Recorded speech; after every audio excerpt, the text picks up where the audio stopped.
Hello everybody, today's video I'm going to be showing how to go on E85 with the open flash tablet for FRS's BRZs/86. This is my first time switching over to E85, so we're going to be doing this process for the first time together. I'm gonna try and be as detailed as possible if you are trying to go on E85. So first things first, I did plug in my OFT and I'm going to be checking to make sure that I have the files.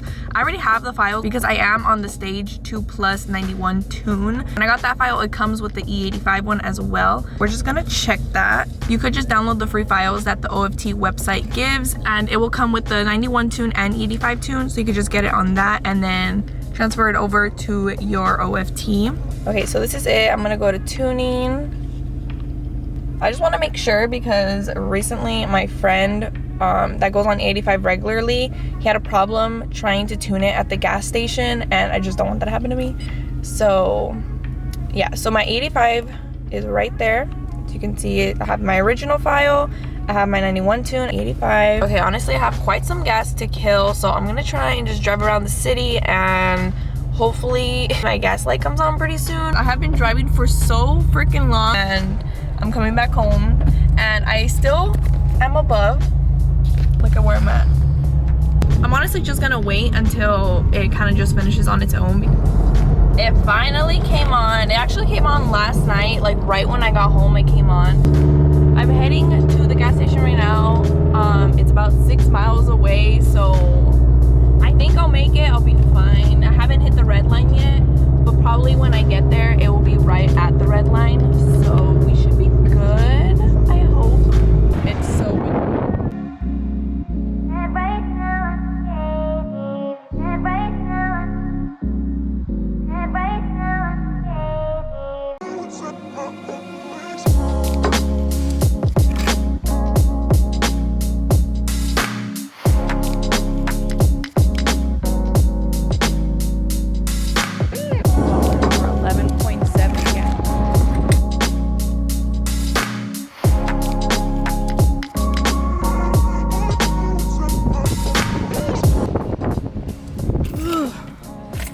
It is so windy out there. Okay, here we go for startup. It sounds so much quieter already. So I have the OFT plugged in and we're gonna drive around for about a mile or two. We're gonna be keeping an eye on our short-term fuel trims and our long-term fuel trims. So where you can find that, you go to diagnostics and then go to my car and then go to real-time data display. And then here you go. We're gonna be looking at is for ST fuel trim and LT fuel trim. And we're just gonna see that, oh my God, for them to kind of start evening out. And when I see these get good, I will pull over and flash to the E85 tune. Keep it around 3,000 RPMs and just kind of keep an eye on this. So I'm just kind of driving and watching it. According to the forum, I have it pulled up right here. It says to try and get it around 10%. Right now my ST is at, it's like jumping between 1 and 2%. My LT is at 0. Just let it all start circling and cycling through your lines and we should be good to go. I really want to do a pull, so I'm gonna go on the freeway after all this. Okay, so I just pulled over and both of the numbers are in the positive, so that is a good sign. So we're gonna be flashing over to the 2 now. I drove about like a mile and a half, maybe 2. So then we're just gonna hit tuning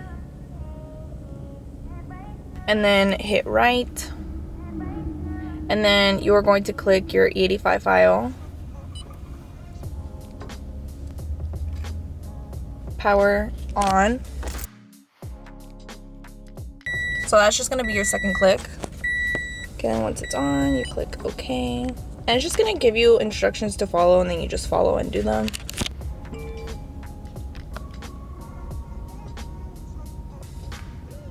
Now that the writing is in progress, it says do not interrupt, so don't open your door, or if your door is open, don't close your door. Like, don't do anything. Literally just sit until this is done and until the whole process is done, because it will give you an error message. So now it says turn power off, so you're just gonna want to turn off completely and hit OK. Turn power on.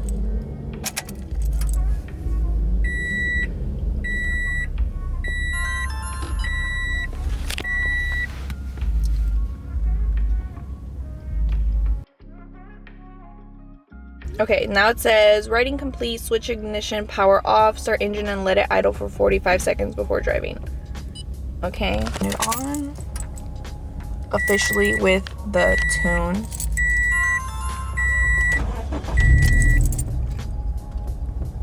Oh man, it sounds like she's dying.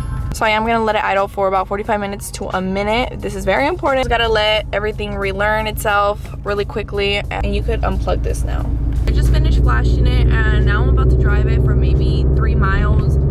Coming out of the parking lot right now, I felt like it wanted to die a little bit. It didn't really want to like die or turn off on me, but the gas pedal did feel really, really heavy. But I think with like a 3-mile little cruise right now, it will feel better. I'm just gonna drive down to the freeway. It'll probably be around the 3 miles, and then try and do a little test drive. Leave what just happened to me.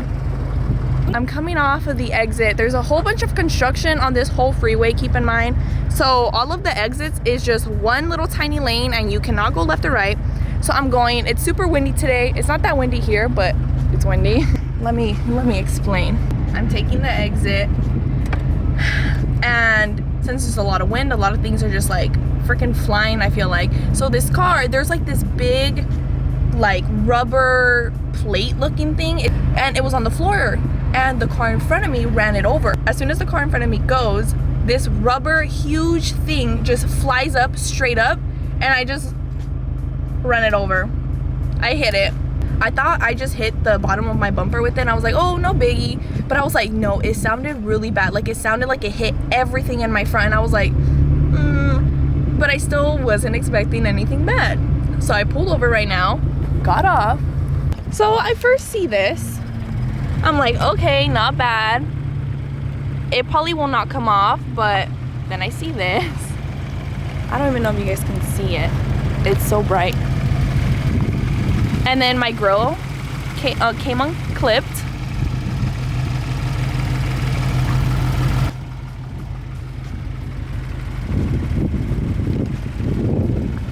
And there was like no way to avoid it because I'm on the exit ramp, and it's just the ramp. It's just the one lane. There's no left or right to go. So, yeah.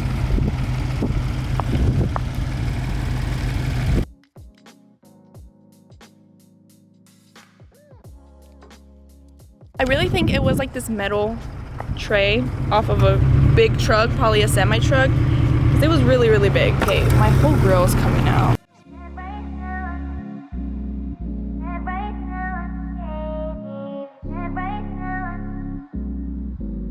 So yeah, I'm gonna start heading home, but for the most part I didn't even get to record my reaction because there were so many people on the freeway. But let's see, first impressions of E85. Things flew at me, ruined my car. I'm gonna title this video E85 wrecked my car because that's what it feels like. That's what my bad luck feels like right now. Okay, so it's later at night. Since I didn't get to do any pulls because my freaking car got smacked, and I'm gonna try and do a little fun run with Ari. He is on 91, and we're gonna see. I'm ready to get gabbed. Oh my god. And we're gonna see who wins.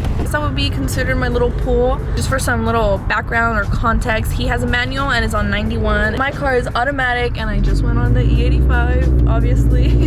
I know I didn't mention it earlier, but if anyone is curious on my exhaust setup, I have an HKS catback, and then I have a Burke front pipe. It is catless, and then I have the Tomei unequal length headers. I actually just made a video, and it's the last one before this one, so if you guys want to go check it out, it is so loud. I don't really like how it sounds, honestly, but I feel like now being on 85, it toned it down a lot, especially when hitting the gas, which is what I didn't like.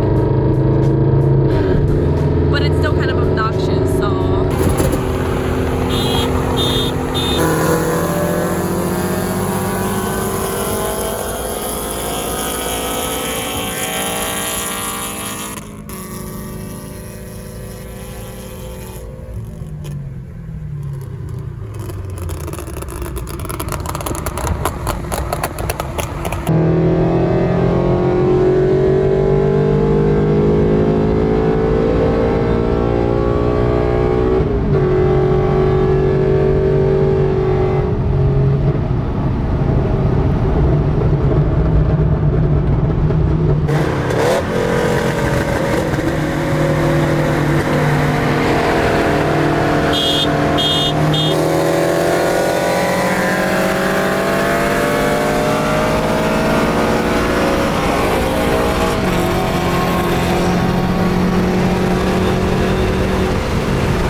about it ever. I would probably keep it for a few tanks and then just switch back, but that is where I'm gonna